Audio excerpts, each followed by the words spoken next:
Hello, I'm Prosperity Olorunfemi, And Mr. Lumese Agbonofu, and we are from Pan Atlantic University in Nigeria. Welcome to our presentation of our research based on the topic effectiveness of project-based learning in accelerating innovation in African university. And first, we'd like to ask the question, what happened to the African dream of the university education? The first Africa university was founded in 859 AD, and since then, over 2,000 universities have been established across the continent with very simple goals to improve literacy, spark innovation, and develop Africa. Over 11 million graduates come from African universities annually. Yet, our continent still suffers from problems like unemployment, severe brain drain, low income jobs. And while all this is going on, the world is growing exponentially in the fields of AI and robotics. We are seeing people talking about ChatGPT, AI, and the likes. And countries where these things are being bettered from still face great talent shortage, majorly due to low birth rates. You can see countries like Germany and Canada calling to get more people to come down to their country. Yet the world is saying that Africa is the world talent reservoir. By 2030, there are projections that will have over 200 million tech talents. Yet the major institution, which is the university, that's supposed to prepare people for this boom, we are clearly seeing that there's a difference between what academia prepares people for and what the industry is demanding. So academic education is not equal to career readiness, and degrees are also not equal to innovation. And this has led us to ask the question, how can we rethink talent development from within without necessarily disrupting the whole system?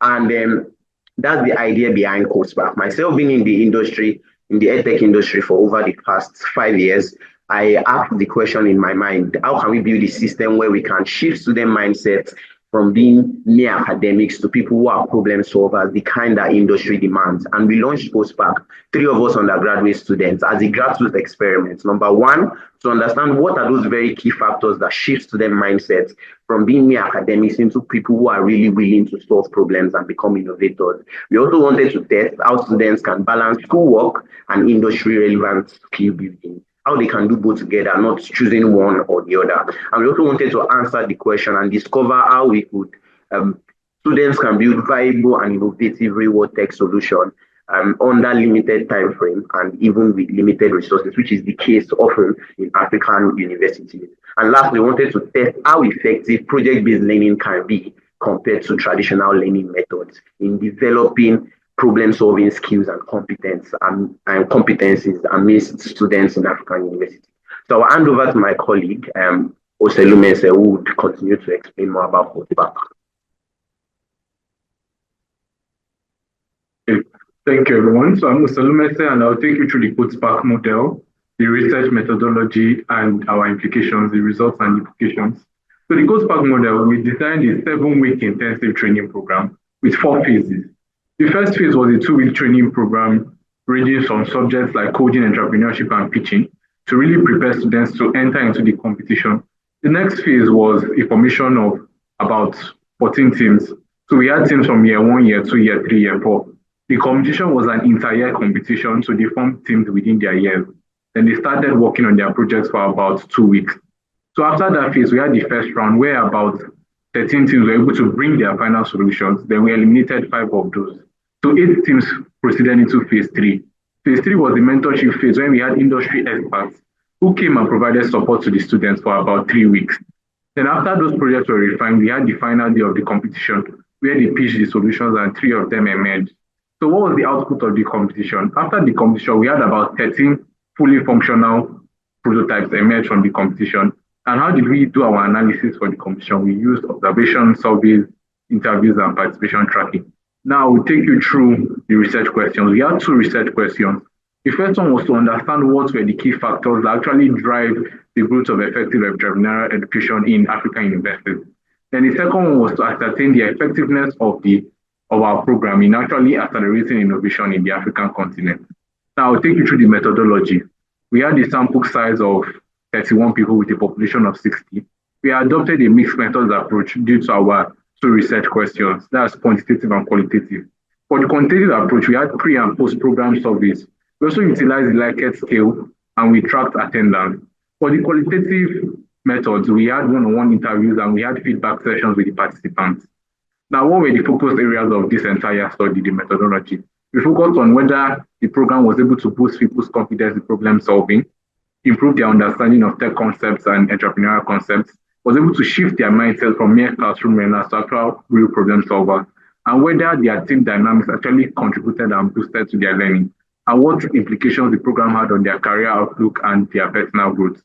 We utilized the constructivist learning theory, which postulates that learning is more effective when it is discovery-based and learner-driven, away from the teacher-centric model present in African institutions. Now, what were the findings of our study? We discovered that working in teams ranked as the number one most important factor in improving the students' participation in competition, followed closely by prize money, mentorship, the diversity of the team members, and the training experience. We also discovered that about 79.4% of participants preferred our project-based learning approach over the traditional learning system.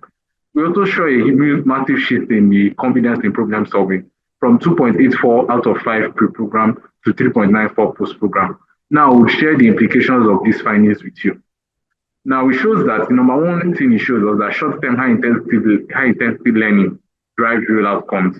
This competition actually, from the finding we showed, with the short time we had about a month to develop their solutions, it actually showed that students, if they are put under pressure, they're actually willing and ready to develop solutions, which Mark clearly stated in our own testimonial. The second one was that incentives matter. People like to compete. Students actually want to see rewards from participating in the competition. As it was the number one key factor driving people's success and interest in the competition from our study. Whether it is just providing cash prizes as we did for this competition or little incentives, it actually boosts their willingness to participate. Then the third one was that peer-based pressure drives engagement more than faculty pressure. So a student-centric learning approach is key, which Owo stated from his own testimonial about working with his classmates and competing. The fourth one was that real-world exposure through mentors changes the game. As you will see from our findings, mentorship actually drove students' interest and success in the competition, and it's important.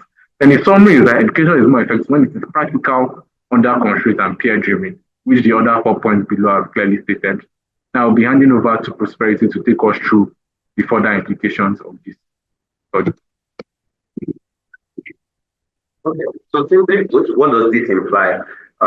This model actually shows us that we could actually reduce the skill gap, enhance innovation, and prepare our students for these global opportunities that are available all over the world. So let's imagine a world where we can embed like 2 to 3 project-based sprints like this every semester in African universities. And we can help our graduates move from looking for jobs to actually creating jobs, and move them from people who are studying tech to building tech innovations that can actually transform the world and solve African problems. And we could actually integrate things like internships and real-world projects right into the university. Imagine the transformation that will be going through this system from like their year 1 right to when they're in year 4. So primarily, the way forward for us is we believe that this is the path to actually doing more with less. Scaling the code spark model can help universities, even under constrained situations, to actually drive real innovation and improve learners' outcome. So this research provides a path for educational stakeholders like universities, ministry, and NGOs, policy, and influencers to actually fund project-based learning pilots, incentivize intra-university competitions, and actually train their faculties to guide and not just lecture, and also build mentorship pipelines where people from industry can directly influence academia and prepare students for what the industry is really demanding. We plan to scale this code spark across over 10 universities and launch a system where African students are actually literally innovating and even possibly create a curriculum plug-in to support institutions. Primarily, our research provides a very clear path for institutional partners, mentors, funders, policy influencers to join us to actually create a continent where innovation starts from campus and our students graduate with experience and not just mere degree. Thank you for this opportunity.